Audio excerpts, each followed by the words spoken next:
City spots selfie shots. Selfie spots గా మారిన పాత బస్తీ అందాలు. పూర్తి వివరాలకు చదవండి రేపటి సాక్షి దినపత్రిక. దాదాపుగా విజయవాడ నగరంలో వరదలు వచ్చి 20 రోజులు అవుతున్నా. ఏ ప్రాంతంలో అయితే వరదలు వచ్చాయో ఆ ప్రాంతంలో పరిస్థితులు ప్రజానీకంగానే ఉండి లేకపోతే ఆ ప్రాంతంలో ఉన్న పరిస్థితులు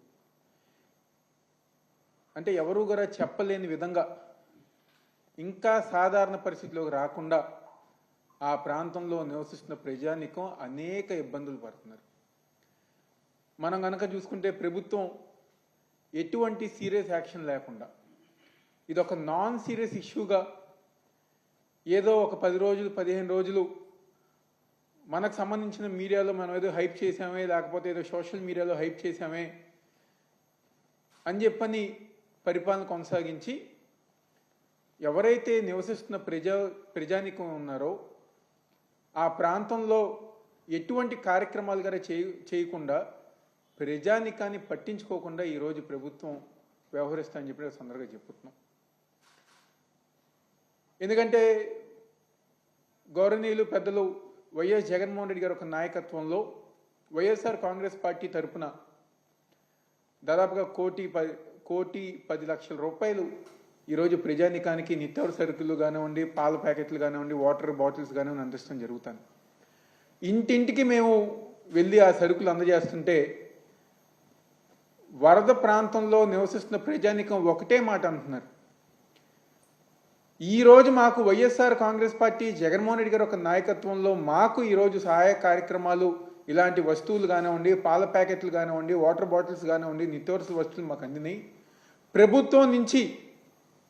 ప్రభుత్వం నుంచి మాకు ఎటువంటి కార్యక్రమం గారా ఈ రోజు గారా రాలేదు అని చెప్పని ఈరోజు ప్రజలు అనేక ఇబ్బందులు విజయవాడ నగరంలో ప్రజానీకం ఇబ్బంది పడుతున్నారు. దాదాపుగా వాళ్ళ జీవితాంతం గారా కష్టపడి డబ్బులన్నీ గారా కూరగట్టుకుని ఫ్రిడ్జ్ అనో, ఏసీ అనో, సోఫా అనో, మంచం అనో, మ్యాట్రెస్ అనో, టీవీ అనో చెప్పని అన్నీ గారు కొనుక్కుంటే అవన్నీ గారు వరదల వల్ల మొత్తం అన్నీ గారు డ్యామేజ్ అయిపోవటం జరుగుతుంది. ఈరోజు ప్రభుత్వం కనుక చూసుకుంటే ఏదో 25,000 ఇస్తాం, 10,000 ఇస్తామని చెప్పని ఈరోజు ప్రజానీకం వాళ్ళ కష్టాలు తెలుసుకోకుండా ఈరోజు కింద లెవెల్లో ప్రజానీకం ఎన్ని ఇబ్బందులు పడుతున్నారు, వాళ్ళకు కావాల్సిన మౌలిక వసతులు ఏంటి, వాళ్ళకు కావాల్సిన వస్తువులు ఏంటి, మళ్ళీ వాళ్ళ జీవన విధానం ఎలా బాగుపరచాలని చెప్పిన ఒక ఆలోచన లేకుండా ఈరోజు కేవలం ఏదో 25,000 ఇద్దామా, 10,000 ఇద్దామా అని చెప్పని ఈరోజు ప్రభుత్వం ఒక నిర్లక్ష్య వైఖరితో ఈరోజు ప్రభుత్వం వ్యవహరిస్తామని చెప్పి సందర్భంగా చెప్తున్నాను. ఈరోజు విజయవాడలో వరదలు వచ్చినాయి అంటే దానికి కారణం ప్రభుత్వ వైఫల్యం, మానవ తప్పిదం వల్ల ఈరోజు విజయవాడ నగరం అనేక ఇబ్బందులు ఈరోజు పడతానంటే దానికి కారణం మానవ తప్పిదం, ప్రభుత్వ వైఫల్యం అని చెప్పిన సందర్భంగా చెప్తున్నాం. ఈరోజు వైఎస్ఆర్ కాంగ్రెస్ పార్టీ తరఫున మేమందరం గారు ఒకటే డిమాండ్ చేస్తున్నాం. ప్రతి ఇంటికి గర 50,000 రూపాయలు ఈరోజు వైఎస్ఆర్ కాంగ్రెస్ పార్టీ తరఫున మేమందరం గారు డిమాండ్ చేస్తున్నాం.